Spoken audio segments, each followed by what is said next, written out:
the first thing we need to do is sort of simplify the business. Mm-hmm. There is Pareto. You have 80% of your revenue coming from 20% of your services. Yes. And so the idea is to identify what is really selling and who is buying. Mm-hmm. And so when we do that, the next thing is to really map out your intellectual property. How are we helping them? What exactly it is that we're doing? What makes us unique? And we capture that.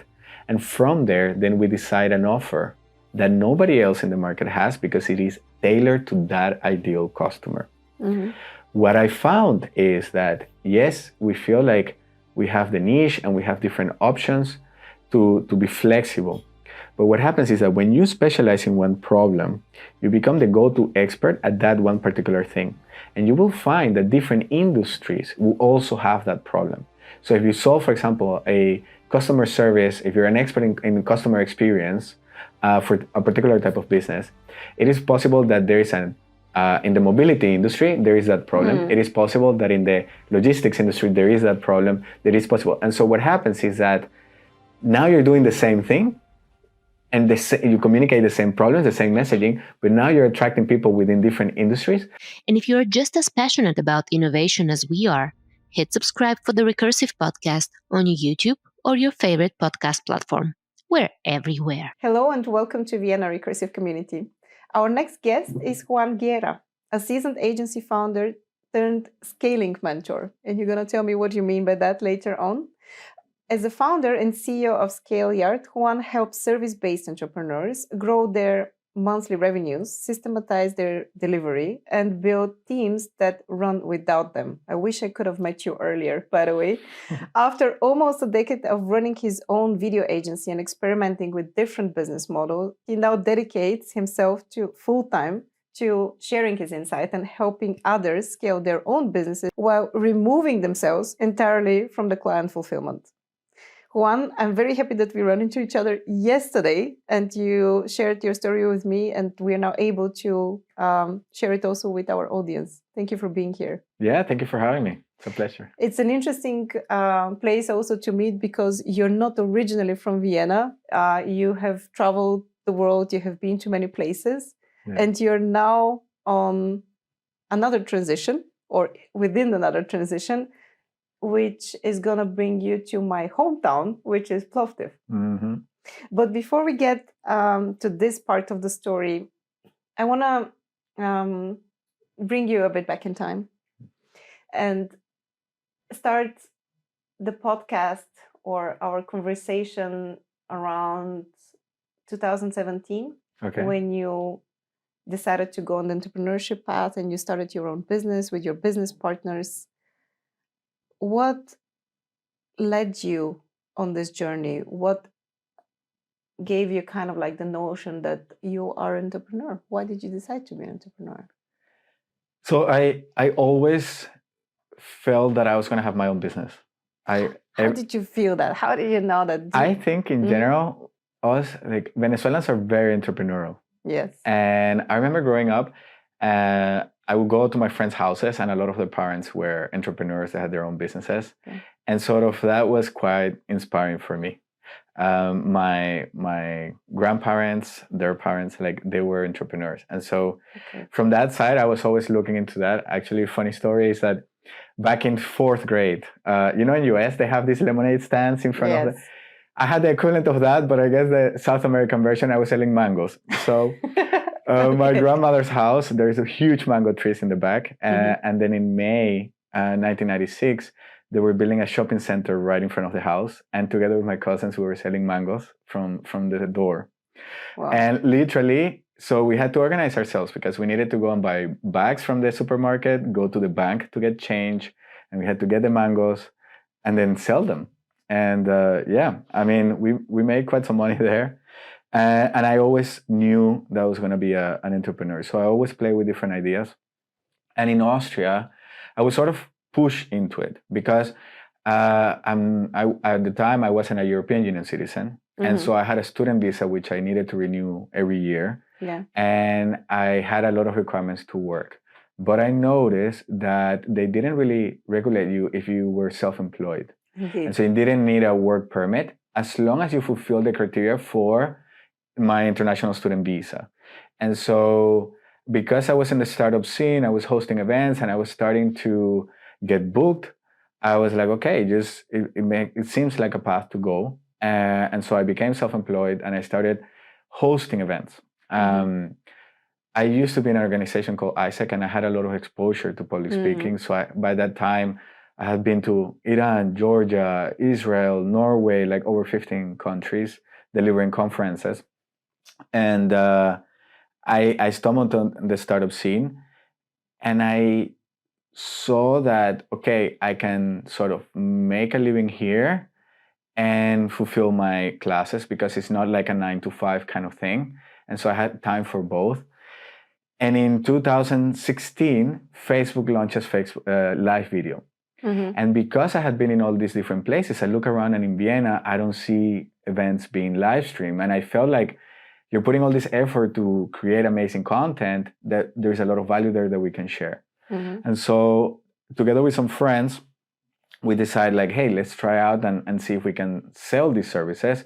Because I knew the event area, I had event managers that were in my network because I've been hosting events, and we give it a try. And together with some iPads and we just like IKEA bags and like getting into Ubers, we started like knocking on doors and we started giving it a try. Wow! And yeah, it was really challenging. It took some while to see any money. We didn't know what we were doing. I had no clue how to sell services. I'm selling in English. You speak here German, and so it was really, really challenging and stressful. So in the end, the partnership didn't work out. So we fought, we crashed, and we split. But I really saw potential in live video and what it could do, and so I decided to continue. And I continued just to see and figure out what could happen out of it. So because of the partnership, I couldn't use any of the logos I had, any of the testimonials. I couldn't use any of the brand. I had to sort of reset. And that's when in December 2017, I started with Be Seen, which was the thing that came out of the first venture.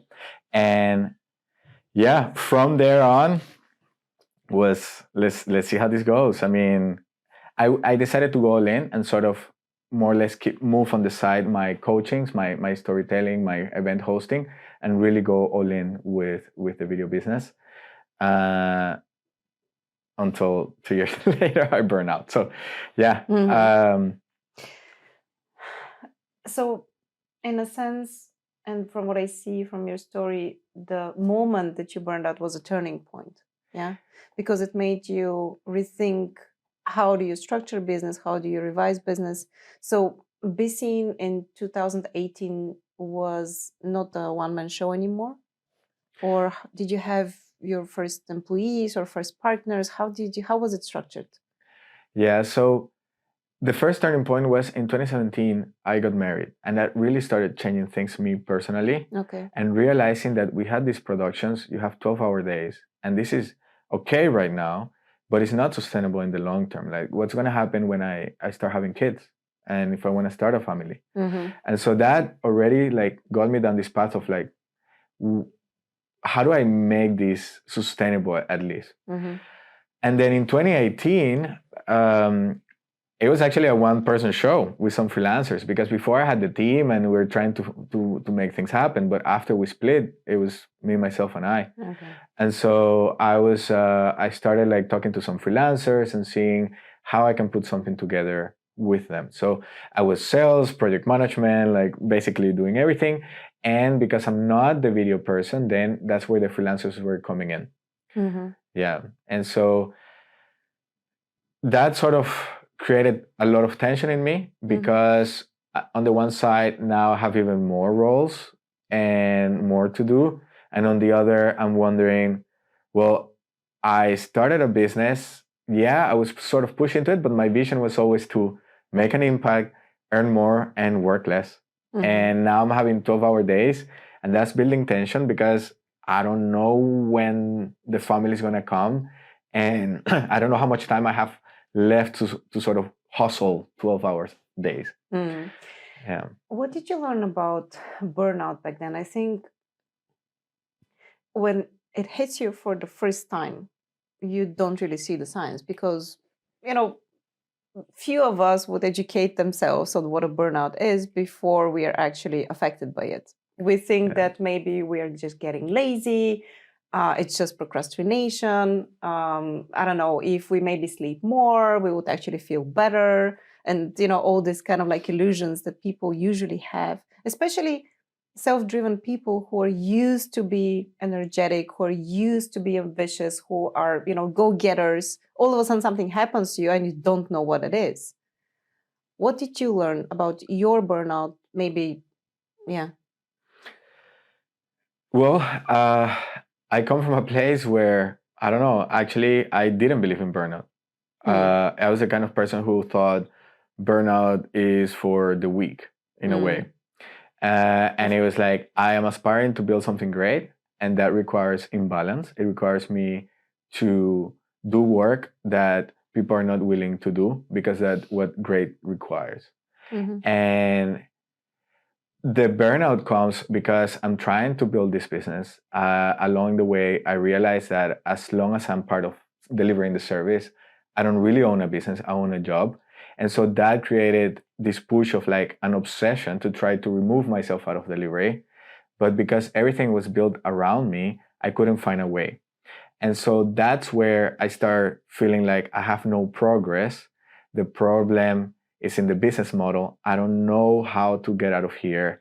And I'm not earning enough, and I'm working so much. So it was the lack of sort of results in the direction that I had dreamed that started build that tension. And sort of, in a way, now when I look back, I realized that what I needed was a break. But I just felt like I need to put the agency aside. Like, this is not working for me. I have talked to a couple of people who have been through this kind of journey, and it seems to me that it's not only just a break, that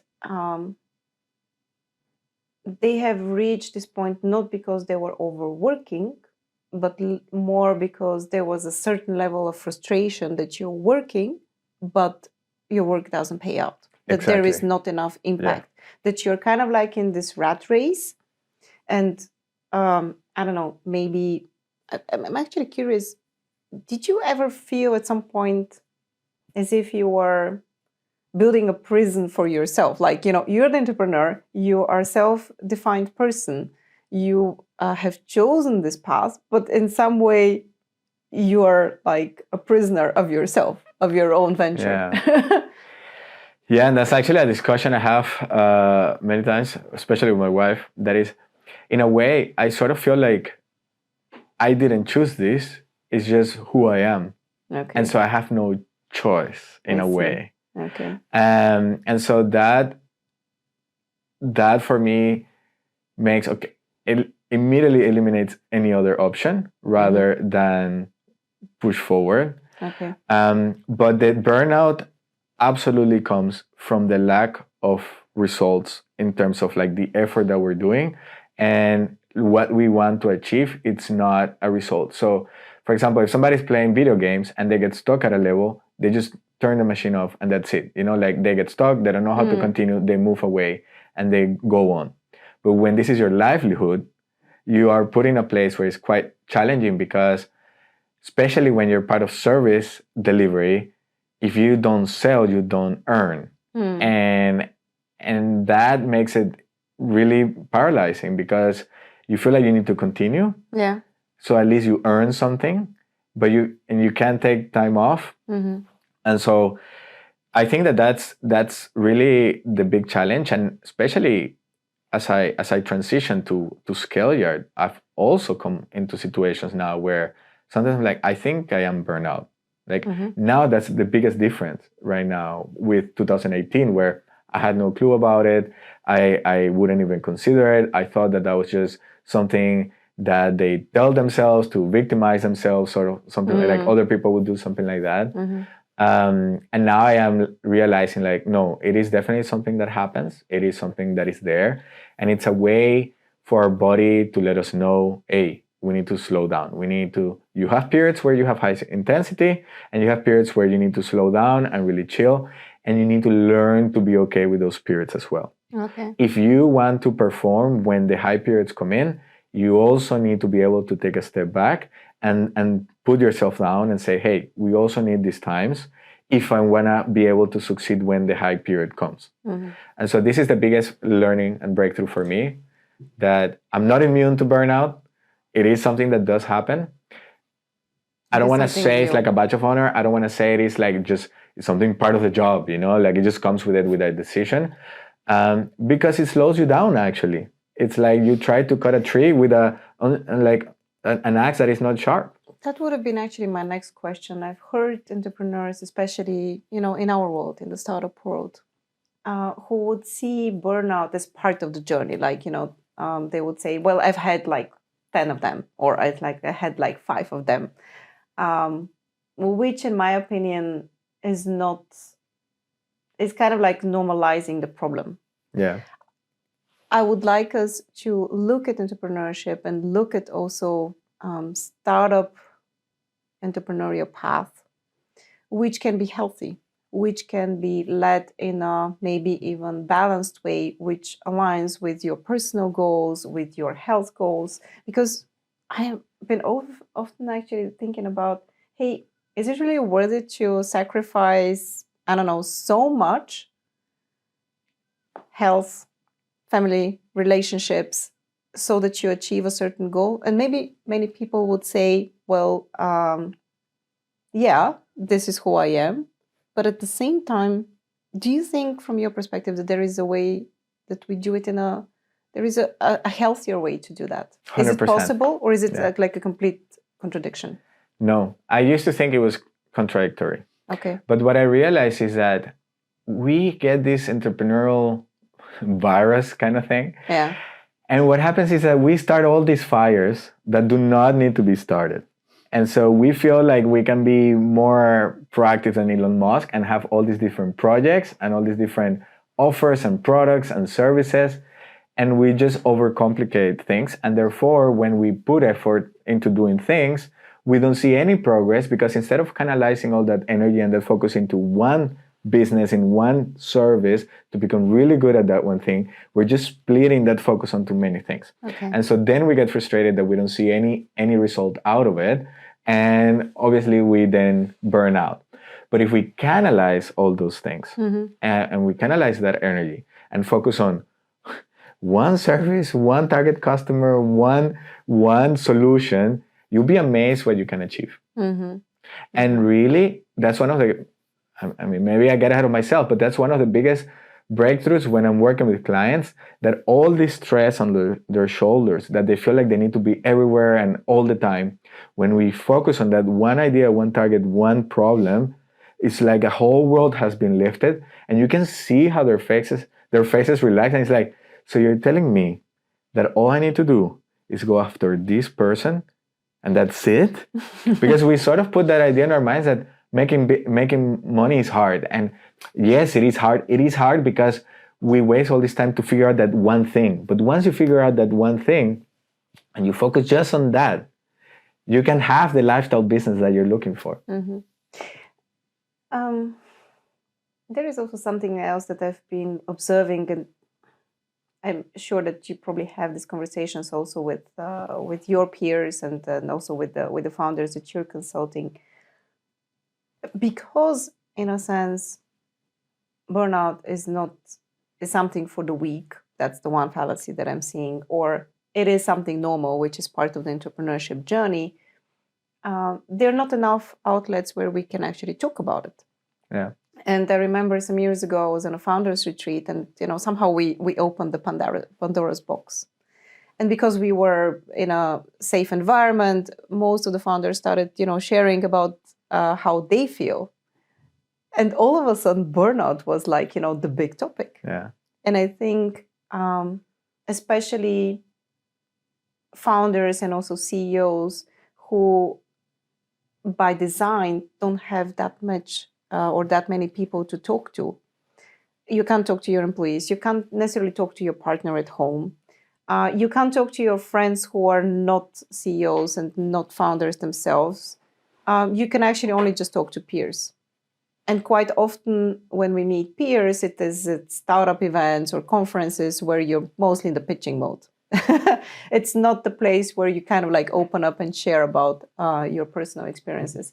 But it seems to me that this is a problem which is much more prevalent amongst founders than we actually think.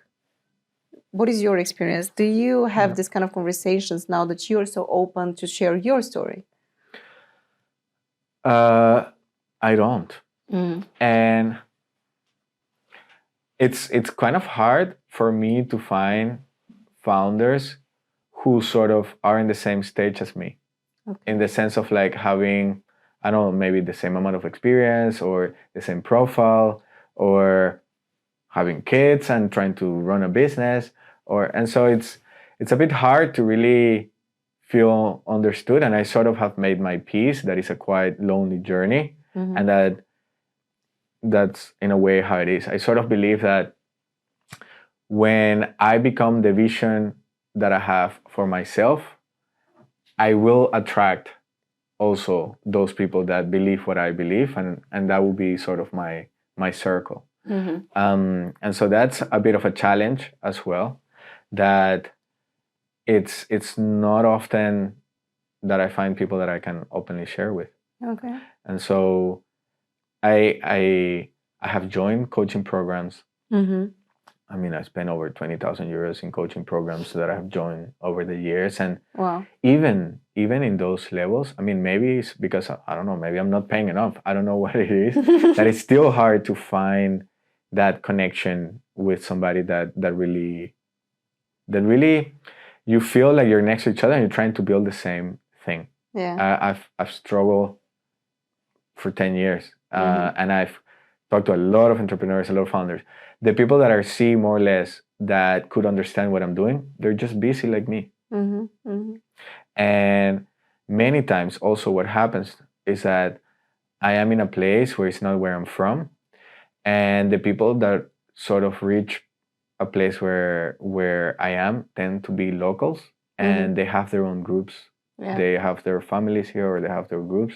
And so for me to find other people who are not from here, they tend to have a job, and not many venture into starting their own thing, which is also why I mean, I can count with one hand like the friends that are sort of in that situation. And so it just gets really, really hard, especially, I mean, I already, especially if you still, for example, if you still attach your self-worth to the situation of your business, that's really challenging. And if you still attach, so the self-worth in terms of the performance of the business. So if the business is not performing, then you're a loser kind of thing. And it's like detaching that you feel a sort of shame, actually. You feel ashamed because it's like, I don't know, I'm not cut out for this, or I don't know what to do. I'm not smart enough. I'm not good enough. And once you detach your self-worth from the business,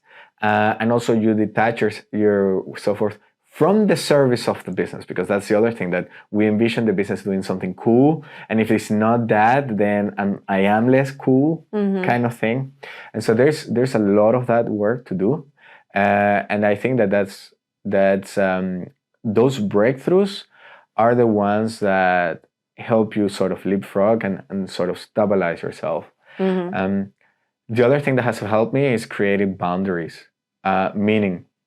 So I mentioned that one of the reasons why I started my business is because I want to make a bigger impact, earn more while working less.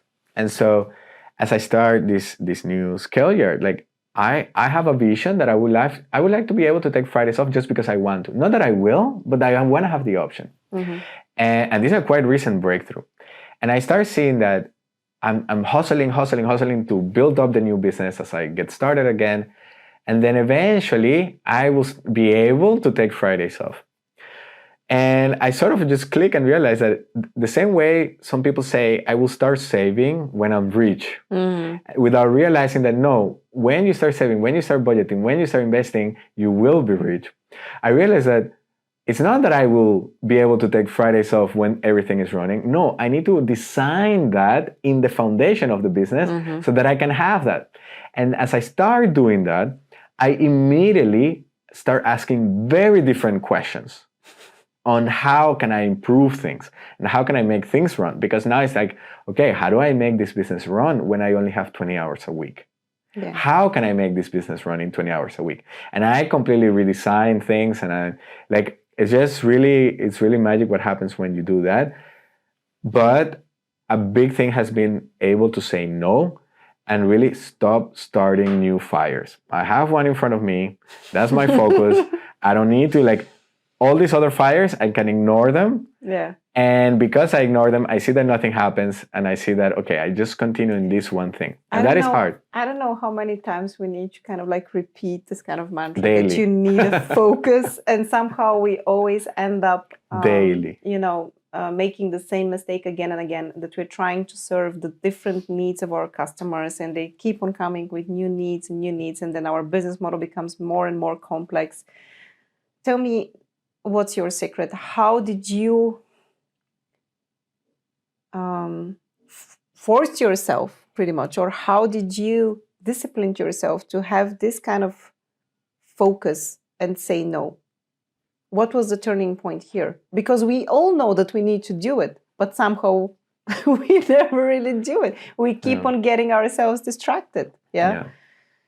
A big thing was having kids. It forces you. Okay. So, but obviously, if you're not in that situation, so the biggest breakthrough was when I was burnout. So I got burnout with the agency, and I'm trying to get out of client fulfillment. I feel like only other experts like me are the ones who can replace me, but I cannot afford them. I don't have the cash flow. I can figure out a way to get myself out. And so I thought that the problem was the model. And so I go into e-commerce because I feel like, okay, you have a product, you sell that, you don't need to be part of fulfillment kind of thing. Okay. The grass is always greener on the other side, shiny object syndrome. I chased that, and I spent 6 months really with dropshipping e-commerce. I tested different things, different products. And at some point I realized, look, what is it that I want? What am I trying to do here? I love contact with people. I am in the service space. I like hosting people. I have the interaction. I love that.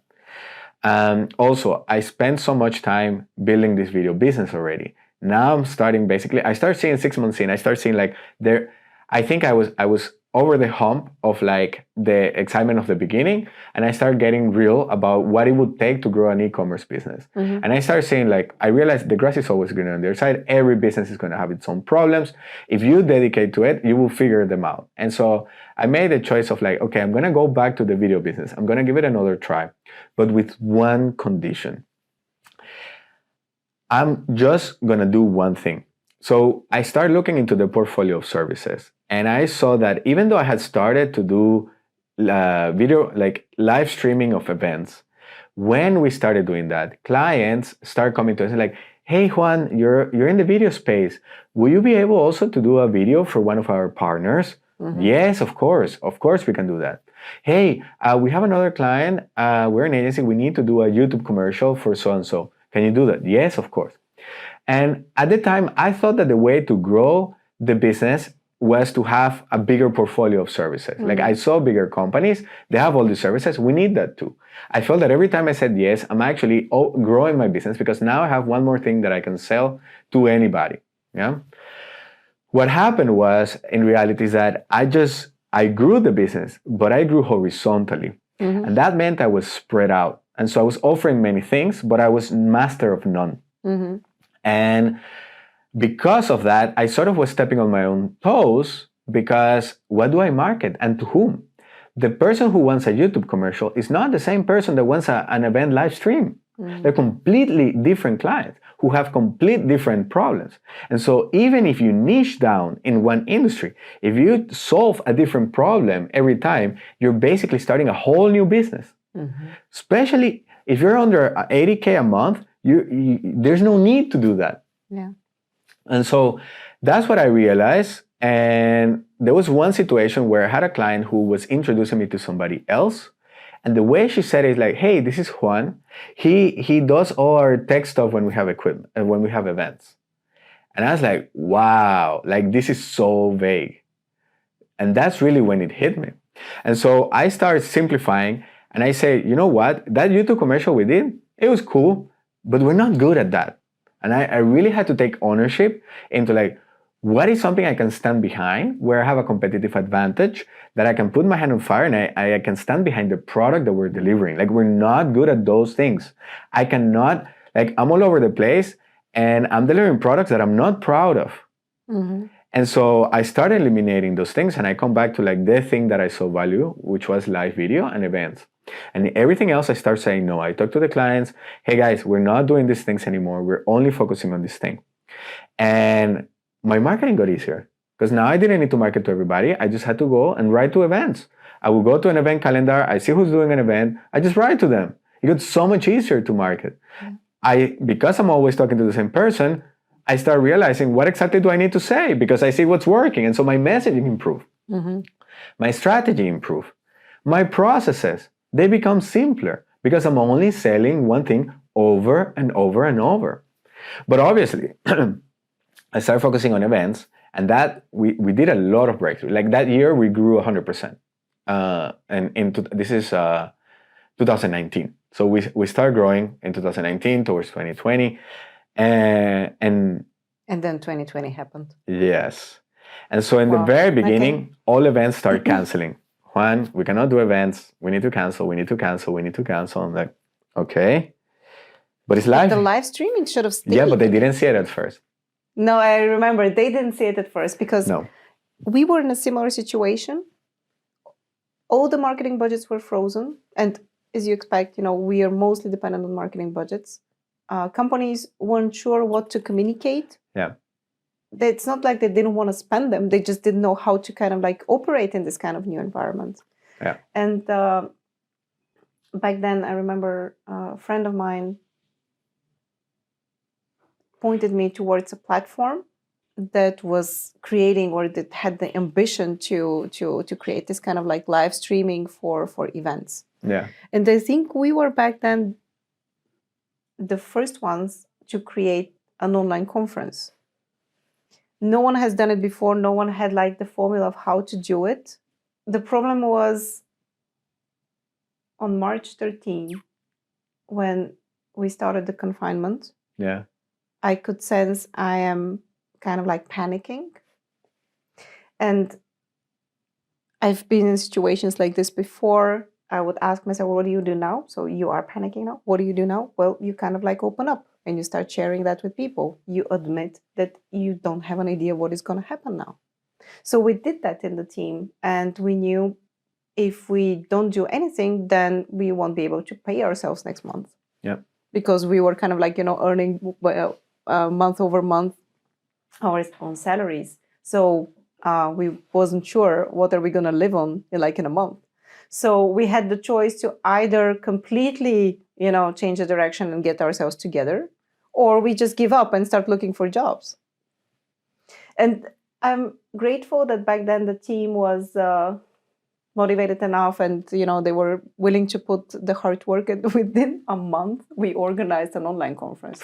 It was completely crazy with sponsors. It was like a 3-day event. It's insane, because you don't have a blueprint at the time. You have no clue how this looks like, what to do. Yes, but we created our own blueprint. We decided that we're going to reserve the time on the platform. We're going to pay for that on the platform. And we're going to invite others to kind of like, design their own sessions. And we're going to do the keynote sessions. We're going to do the central sessions, the most important panel discussions, or I mean, even saying like most important, but we're going to give the whole thing a set and setting and invite others to be part of this. So it was kind of like an ecosystem conference, and it worked out. I was very impressed by the quality that we managed to deliver. Yeah. Later on, there were others who were trying to do online events, and they failed. It's not easy. Miserably. It's not easy. Yeah. And this is when I also gained respect for people like you. And you say, well, this is someone who is doing, the equipment on the back. But that's a crucial part. There is so much that can actually fail when you're online streaming. It's insane. People believe that you just put a camera and you just connect it to somehow, Facebook Live and YouTube. Yeah. And it's not like this. I had a lot of that when I first started. Like I remember in 2018, I had a sales meeting, and the person was like, "But what's the difference? Like, why do I need you? I can just go live on my phone on Facebook Live." And so, I mean, that's where I was coming from, and like having to figure out what to say and how to put that together. Like the thing with live is that everything happens before the event. Once you're live, it's too late. That's it. And in 99% of the cases, when the client improvised, we screwed up because like it took 4 weeks to get here at least. Yeah. Yes. But in the beginning, everybody started canceling. And I think like compared to a media, the challenge that we had is that I mean, now looking back, I wouldn't do it like that. But now looking back, because I was targeting event organizers, I had positioned myself within the business model of somebody else. So they're spending money that they use. It's better to be part of the marketing budget than to be directly under the business model of somebody else. Because immediately you're eliminated, you're pushed down, they'll figure it out. And so in the beginning, some of them, they tried with Zoom. But what happened was that because they had sold tickets and because they had sponsors, they felt like we need something more professional than just a webinar on Zoom. Yeah. And because then I had the access to them, we started brainstorming. And actually one of the very first ones was TEDx Vienna. And then we managed to put something together for them on a platform from UK that no longer exists. Yes. And that was basically our case study. And that was the transition. From there on, there was some other guys here that they're called The Venture, and they have an innovation. And so they're really active on trying new formats and so on. And for them, we built a studio in their office.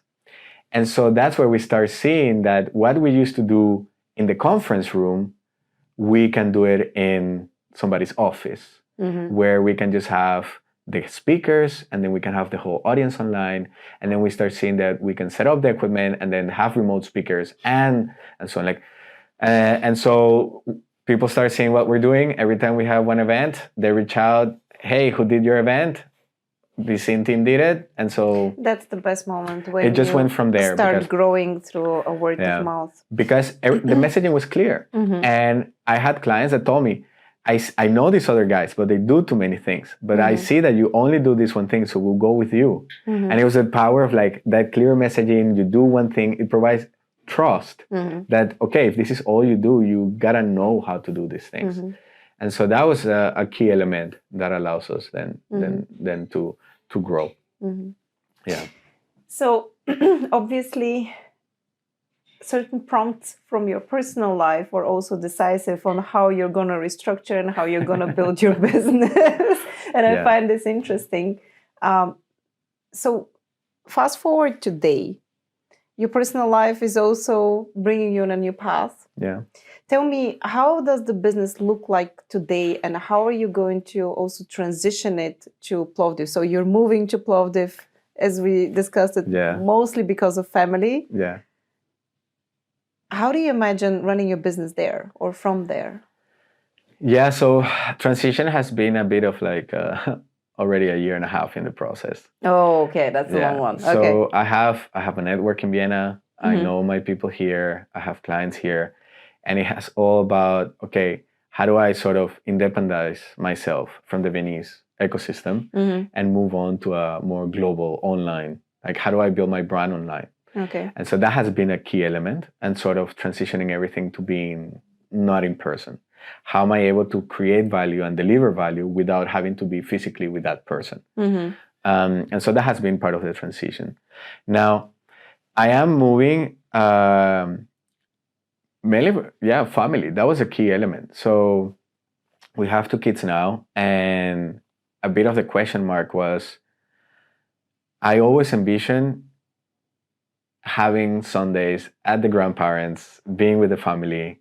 And I'm the type of person that it doesn't matter if the business is successful. If it costed my family, it was never successful. And that's something that I realized once I got married. It was like I started seeing the business more and more as this is just a tool to provide me with the resources that I need to live the life that I want. And I get to make an impact and dedicate that time to doing something valuable. But this is how it is. And I think that pushed me to sort of understand whenever I was like going too deep into it to realize, hey, what is the real reason we're doing this? And so now what I do is, how do I want my life to look like? And then around that, okay, what kind of products do I need to offer? Who do I help that I'm able then to make that a reality? And I think that it takes time in our entrepreneurial journey to be able to feel confident enough to get some clarity, but at the same time know that that clarity doesn't mean much, but sort of you need to go with what you have, right?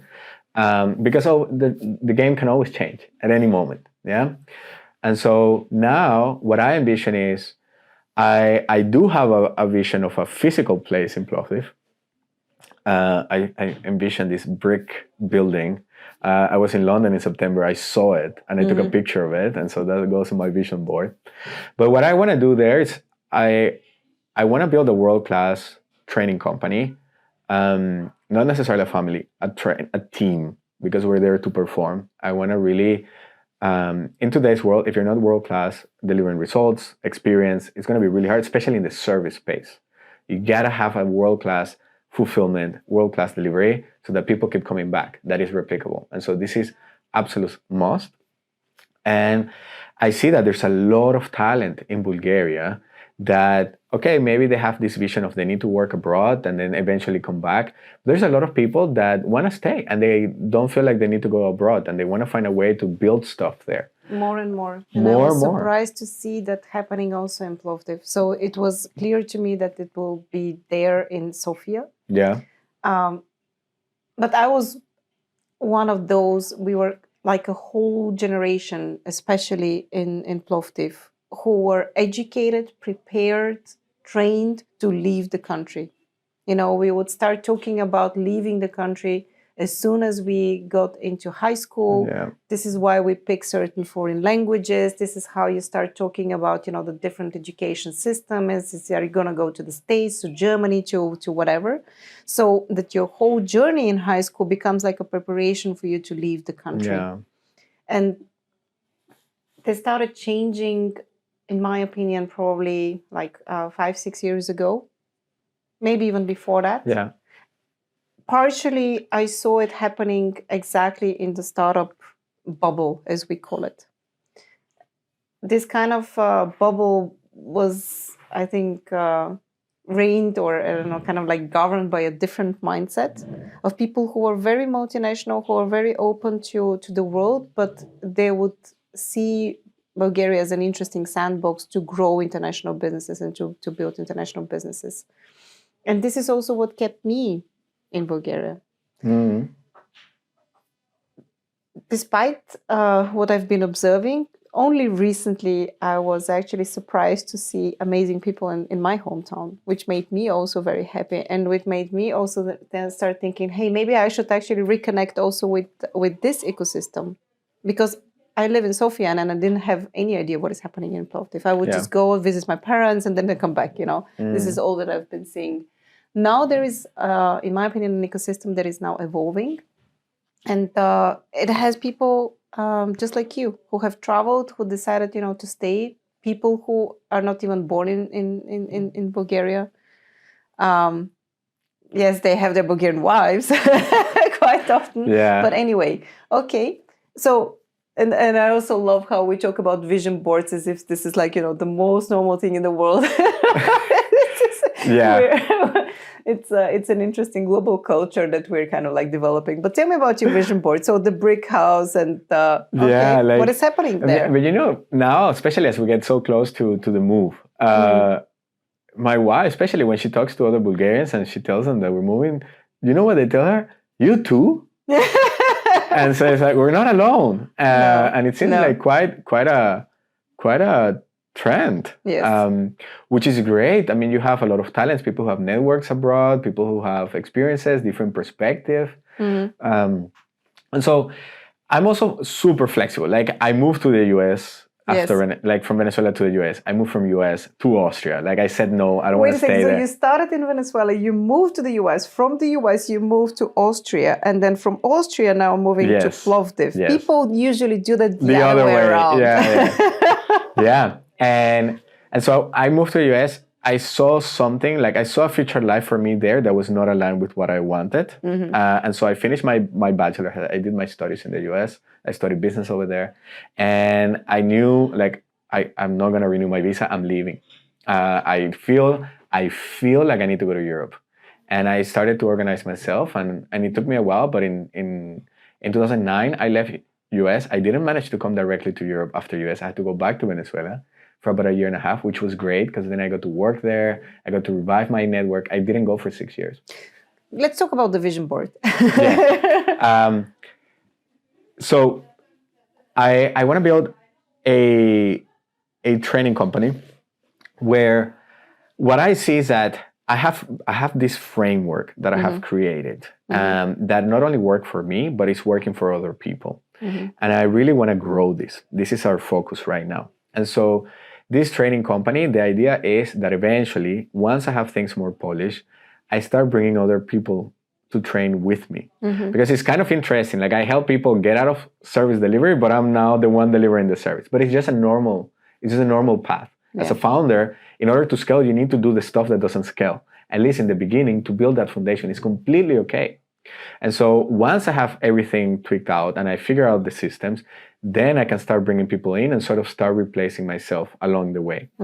The great thing about this is that these are people that are joining the organization from the very beginning, and they get to build career within the organization. So I'm now parallel, start building also my YouTube channel. I start creating more content there because I need to put myself out to the world so that the world can find me.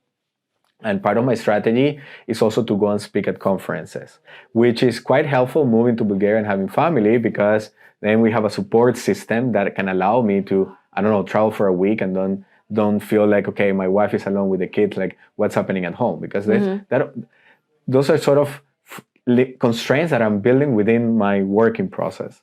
And so the idea is to start building a team there, start building pipelines, work with the universities, start attracting local talents, provide them with an option of like, hey, you can also do cool stuff being here in Plovdiv. Like you don't need to go to Sofia, but you don't need to go there. You don't need to go to Germany. You don't need to go to other places. We can do cool stuff here too. And when you say cool stuff, do you envision working mostly with service businesses or service founders? Or is it something that you think would actually help product and startup founders? So right now we are focusing on done-for-you services, meaning let's say a company hires somebody to build their website, and they build the website for them. So that's a done-for-you service. Eventually we will expand to done-with-you services, meaning training, consultancies, that sort of style to help them create frameworks. In terms of SaaS or tech side, we do have a very strong, so actually this whole thing started is because I've been doing storytelling coaching. So I was on the stage, I'm hosting events. On parallel, I'm supporting the whole startup scene with pitch training, storytelling trainings, like how to communicate their business, how to communicate their value.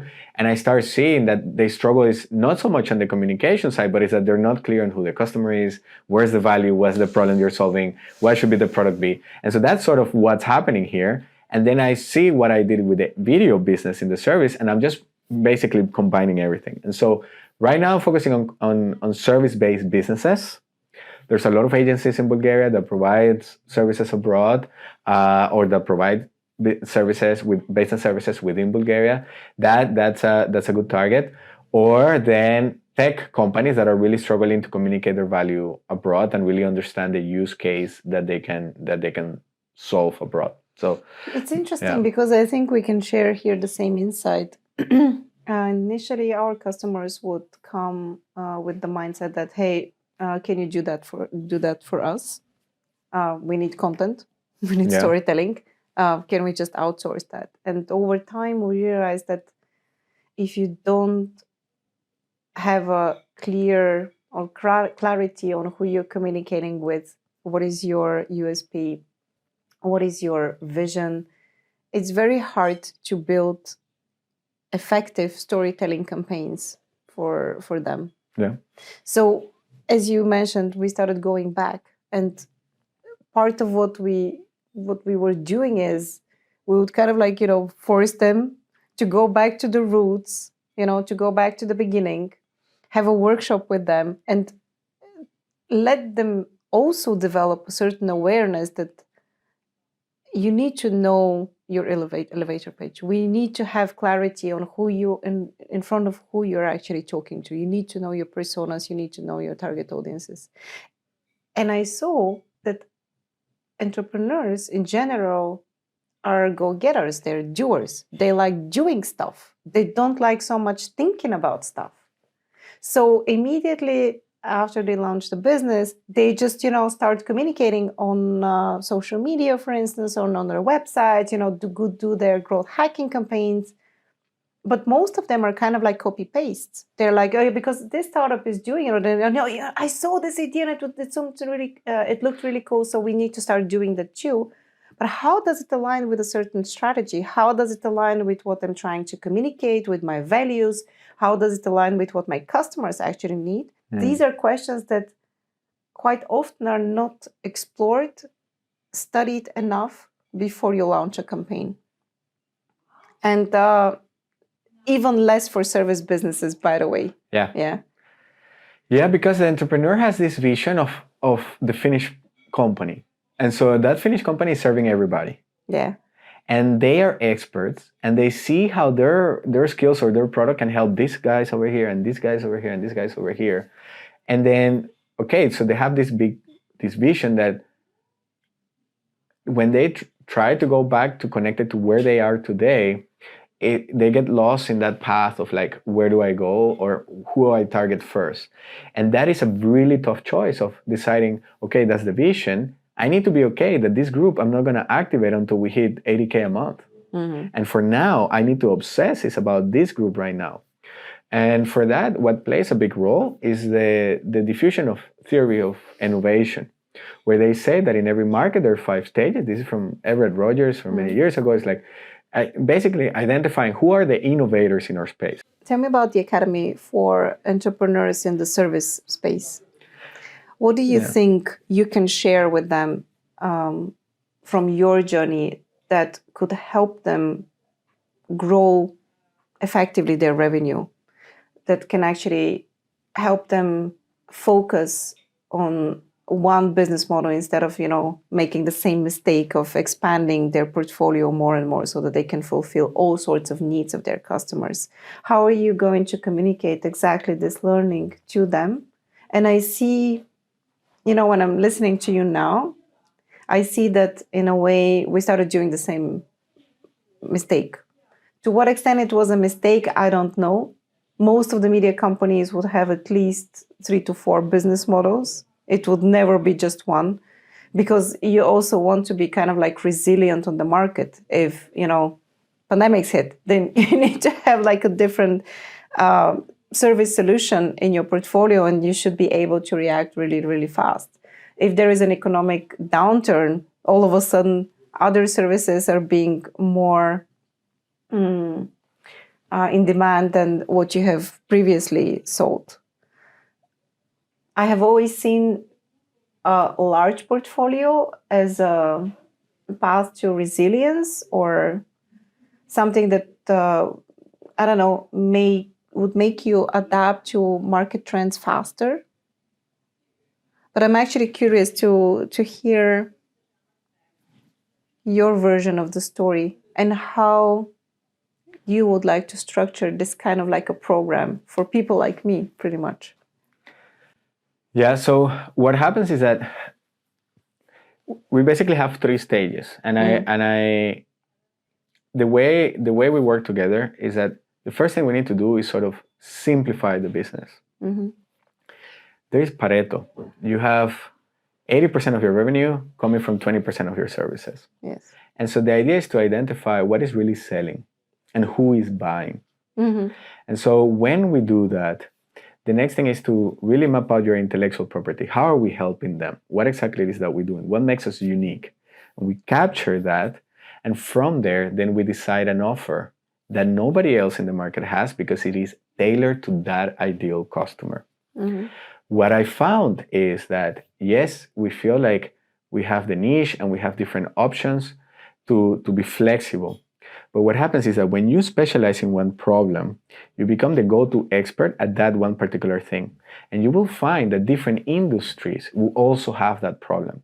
So if you solve, for example, a customer service, if you're an expert in customer experience for a particular type of business, it is possible that there is in the mobility industry, there is that problem. It is possible that in the logistics industry, there is that problem. That is possible. And so what happens is that now you're doing the same thing, and you communicate the same problems, the same messaging, but now you're attracting people within different industries. And so if there is a problem in the mobility industry, it's not a problem for you because you have a way to also help people in the aerospace industry, for example. And so when you specialize in that problem, what happens is that, and many people the struggle is that they feel that their market is getting smaller. Yeah. But in reality, what's happening is that, no, you're zeroing in a problem that then you become the go-to person in that problem, and you create a market of one. And then people in other industries, doesn't matter which industry is good or bad, they will see you as a solution to them. And so that is how we flip this. And instead of saying no to revenue, you're replacing it. You're replacing all the different services with the one that is working. Because now you talk about the problem that you're solving. And so, yeah. And are you planning to have some kind of like coaching programs, or is it going to be more like an accelerator with different classes? So if, there is someone who is now listening to us and resonates with what you're saying and would like to be part of this academy, let's call it, or a training program, how would it look like? So right now it's fully online. Okay. It's fully remote. So it doesn't matter where you are. And at the moment, it's one-on-one. So you literally, right now, you're working directly with me. Mm-hmm. And so that allows us then to speed up the process. And it helps me tailor the framework to your particular situation. Mm-hmm. And so we work one-on-one. You have a series of trainings that you watch in between so that you can go on your own pace. Okay. And then I make sure that you have the right implementation. And so the goal is that you're able to develop a productized signature offer that positions you in the market. Then we need to help you shift from selling everything to everybody to selling a product. And you need to start selling that service as a product. And so I help shift with your sales process and what I call a 5-minute template. So no more wasting hours putting together proposals. Yeah. Proposals now would take 5 minutes. And it's because you want to assess if this is the right fit. If they are, all you need to do is change the details in the proposal and you send it. Mm-hmm. And then what we have after that, depending on your stage, whether we go directly into fulfillment or we go more into the lead generation part of like how you talk about the process. So it's still basically it's a 3-stage process where we go from selling everything to everybody to really productizing your expertise, mapping out your intellectual property to have one scalable signature offer that then we focus on selling over and over and over so that you can lower your costs, you can improve fulfillment, and then you increase word of mouth because they keep referring you. Mm-hmm. And so this is all happening online, all the way from Plovdiv. I think probably one of the first EDPKs being registered in the country, as I hear. That is not that popular yet, but that's what I went with. And I plan to start with getting an office in some co-working places to start meeting people there. Yes. The thing is that I'm not clear on what I'm going to find there. I don't know what is there already in terms of ecosystem and so on. Like I've been building my network, but it's different when I just go there for a couple of weeks and I just try to sneak into some meetup or something. Yes. Rather than when I'm there daily. And so that is a bit of the plan, and run things, from there, selling to the world.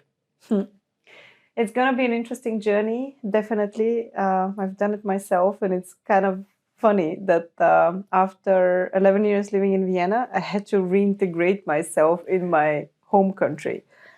Okay, in this case, I didn't go back to my hometown, so I moved to a city that was pretty much like a new city for me. I never lived in Sofia before, so I had to explore everything from the beginning. And still, I think in the beginning, for many people, I was too Austrian. While for the Austrians, I always remained like, the Bulgarian. Yeah. So you're kind of like in between the worlds. in your case, you have even more identities in your portfolio. I guess when it comes to that, it's going to be stupid to focus only on one, but rather to keep the diversity. And at some point, I felt like this is becoming the USP, having all this kind of like versatile backgrounds, having a very interdisciplinary approach to how do you approach, how do you solve problems, how do you look at them. For me, right now, this is a part of who I am, having all these experiences in my pocket are making me today. And I hope that you would feel this way also in Plovdiv while you're adopting maybe even a new identity now. Yeah, I'm very curious about that. Like, I noticed one thing that I noticed when I moved to Vienna is that when I moved to US, I was always comparing US, Venezuela, US, Venezuela. Okay. But once I moved to Austria, what do I compare to? And actually, I stopped comparing. And so I understood that, no, this is just how it is. And that allows me then to have a conversation with somebody with a completely different background and see, hey, we both want the same thing. We want to have a nice life. We want to enjoy, but we have different approaches to doing or getting that. And so now I get to choose, well, actually, that may work for me. And I get to take from the way that you do things and enrich my processes with those processes of somebody else that I would have never known. Like, I have conversations with people who are that grew up 10,000 kilometers away, completely different cultures. And it's like, I was doing the same thing when I was 10 years old. I was doing the same things when I was 15. And that's one of the things that I realized is that didn't matter where you come from, we want the same thing. And so how do we work together to make that happen? And that's where I feel like I'm coming there to add. And I'm coming here to support and to provide what I can, and we'll see where that goes. Because I think when I do that, people win and I win, because that creates a better place for everybody, and some of that comes back to me as well somehow. We'll see. And so this is the biggest takeaway that I've seen, is that external perspective that I can add a lot of value when people in one place like here has been quite one of the reasons why I get invited or people work with me, locals, is that they tell me is that you're not from here and you're able to provide a different perspective on what we're trying to do. Because I know if I hire other consultants, they're also Austrians, they have the same framework, and we need somebody who can see things in a way that we haven't. Who is an outsider, who can bring this kind of like outside perspective. Yeah. Well, Juan, I wish you all the best to your next journey. Thank you. When is the date? When are you moving? Do you have May 30th. We have the tickets. The truck is coming on the 29th of May. We're living in boxes right now. Oh, wow. Yeah. Crazy. So you've done it like the hard way, because in my case, it was kind of like step by step. I was transitioning for a year. I had 2 apartments for a while. Yeah. I would be kind of like, I will go crazy. No, I want to rip that Band-Aid. And we fly on Friday, kids starting kindergarten on Monday. That was too scary for me. I needed to do it step by step. In any case, I wish you all the best.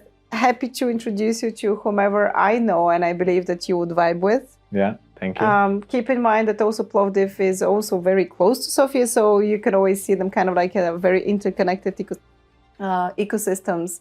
Many of the people travel back and forth almost every day. Yeah. So we'll be happy to also introduce you to people who are in Sofia. And you'll let me know. Maybe in a couple of years if that was the right decision. I hope that it will be. Yeah, definitely. Thank you very much for the opportunity. And I'll keep you updated. Yes. Yeah. Let's stay in touch. Thank you, Juan. Yeah. And if you're just as passionate about innovation as we are, hit subscribe for the Recursive podcast on YouTube or your favorite podcast platform. We're everywhere.